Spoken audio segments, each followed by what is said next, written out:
In this video, I'm going to recommend a bunch of Japanese extreme metal bands to you. While that may seem weird, aren't I the guy that talks Japanese slang and sociolinguistics and stuff? Well, I actually have researched the Japanese metal scene, and I'm a fan of the genre. And on top of this, it's my TikTok, so I'm going to talk about whatever I want. If people don't like it, they can just swipe the video away. I'm going to go through 10 bands, all of which I like to some extent, some more than others, but definitely I think worth checking out, especially if you are a fan of this kind of music. First and foremost, we have Gotsu Totsugotsu. This is like the first Japanese extreme metal band I ever checked out. They have this really cool style of death metal, thrash metal mix, which is made all the more interesting by the band's frontrunner having this not only amazing vocal style, but also a slap bass approach to the role of his instrument in the music, which gives it a really fresh, kind of funky feel that elevates it above a lot of, bands that are doing similar things in that kind of space. They have 6 albums out right now. The first 2 are a bit more developing their sound. It has more of a crunchy kind of classical death metal feel to it. Like, I really like the song Nihyaku-san, for instance, but they're definitely still feeling their stride. The current lineup started with the 3rd album, which I actually think is one of their best, but unfortunately is not available on a lot of streaming platforms. But everything since then has been really, really great. The song Mano Miyako is a song I'd recommend just starting with. It's easily one of their catchiest and has an amazing chorus. While on the topic of death metal, I'd also like to recommend Disgravity. Disgravity is much more a technical death metal band, and they're one that a lot of people may actually know because they are signed to a Western label. They've gotten some recognition from that, and their music is just really high quality, very, very great musicianship. Technical death metal can have the kind of issue that sometimes bands don't really spend any time thinking about rhythms, melody, kind of catchiness, or even song structure. If you go all the way to the kind of brain drill kind of stuff that's more just about look how fast we can play. This band doesn't go all the way in bands like Archspire, which do that really great thing of really high technicality while also making it catchy and fun, but they are somewhere in the middle. There is enough riffs there that there's something to grasp onto, but it can get quite heavy at times. Still, if you're looking for really, really impressive technical performances with enough thought behind the actual song structure to make it fun to listen to when you're looking for something fun rather than just impressive, they do a good job. A weirder band that I also recommend is Swarm or something like that.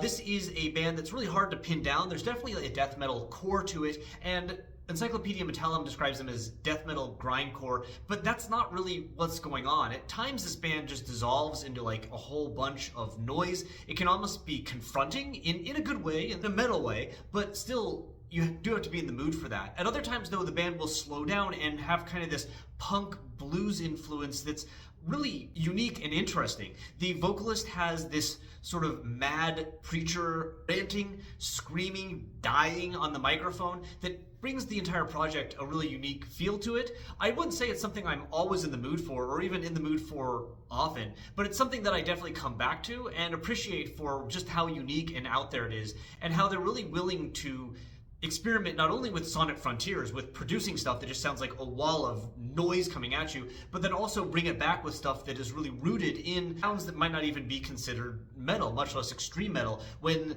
the band really lets the songs kind of breathe. In contrast, a band that doesn't let the songs breathe at all is Zemeth, who has another project which I'm just not even going to say the name of.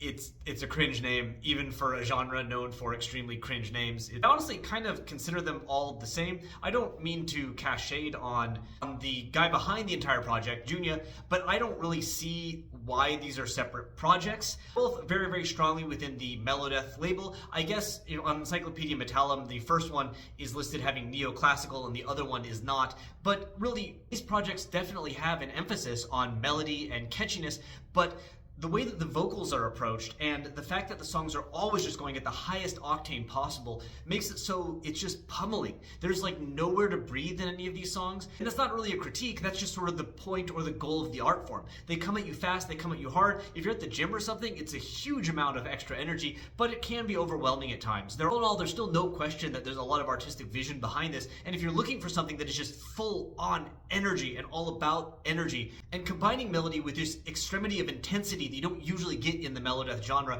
they're worth checking out for sure.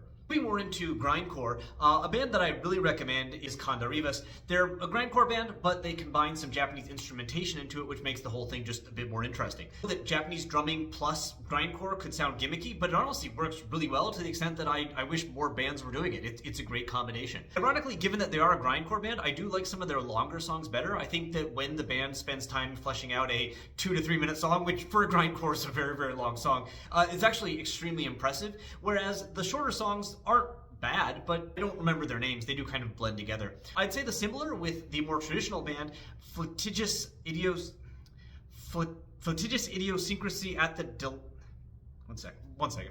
Flagitious Idiosyncrasy in the Dilapidation. This is a 4-piece band which just produces really great grindcore. They've only released one album, but they are apparently still active, and I'm looking forward to the second one. And the singer also has a side project called Monier, which is another grindcore project, and the album that they released a few years ago was one of my favorite albums of that year. It has that great kind of cloud rat approach to grindcore. There's a lot of kind of artistry and just excellent vocals that lift everything up to a higher level. Moving into the more black metal adjacent genres, I'm not a huge fan of just like straight up black metal. I do like some of it, but generally my favorite things with black metal are when they combine it with another genre. I think it's a good like plus alpha, and two bands that are doing a really great job with that in Japan are the first Kokeshi, who are a black gaze band that really takes the darkness and kind of evil feeling of black metal genre and combines it with willingness to try new ideas that I don't think a lot of black metal bands, basically anywhere else, are doing. The band has 2 albums out, and I wouldn't call either of them perfect, but there are more interesting and unique ideas across these 2 records that some bands have in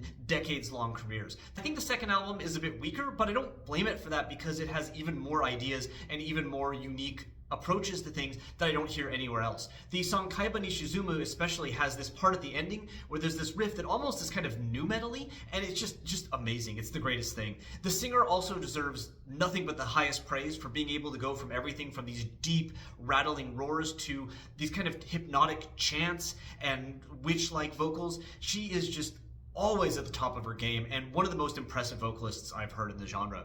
I also give the similar praise to the band Asu no Joke, which is a longer running black gaze band. The difference between them and Kokeshi is that Kokeshi leans more into kind of the evil and the darkness, and Asu no Joke more pulls back toward lighter. There's hope in their records. There's a sound of almost joy at times, because sort of an embrace of beauty rather than sort of an embrace of the dark. The last album, Island, is in my opinion just a masterpiece, and they're really great at weaving these really beautiful soundscapes together, go far beyond what less talented or adventurous black metal bands are willing to do without losing any of the extremity or really the sense of passion. And I'd also give a shout out to Amelia. This is honestly kind of like a nu metal project, I guess. Their earlier stuff is not great, not through any fault of their own. The musicianship is fine, but just the production on the albums makes them a hard listen.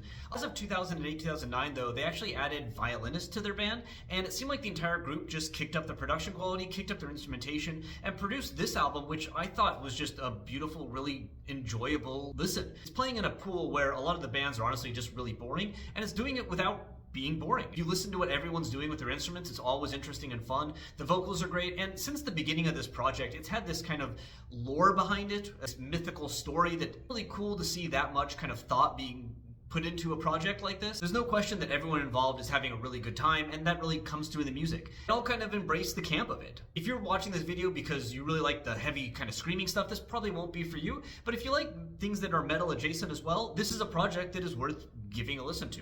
And finally, I should give a shout out to at least one Japanese pop death metal hybrid.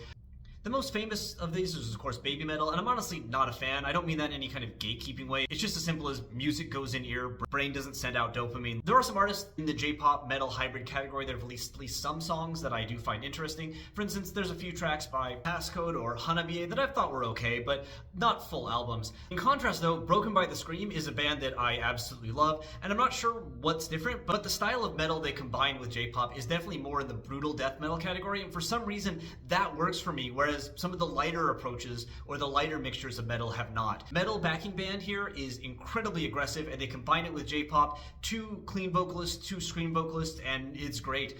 I stumbled on them on YouTube, and first time I heard it, I was like, what is this? This has to be some kind of joke. But I kept coming back to it, and then I realized that I really liked it. If you're willing to go something completely out of left field, they're just fantastic. I'm very sad that I never got to see them live or anything while they had their original lineup, but they have 2 new members in, and they've released some new singles, and it all sounds pretty good, so I'm excited to see what they put out there. In my opinion, for whatever reason, J-pop and death metal worked best when the emphasis is on making the metal part as extreme as possible, and that's what this band does, and I think that's kind of why they stand out, and why I'm recommending them over others. Anyway, if anyone's still here, those were my recommendations. I don't know if this kind of video is going to click with my normal audience, but if it gets enough views and people like it, I'll happily make another one. I can definitely talk about Japanese death metal for hours and hours on end.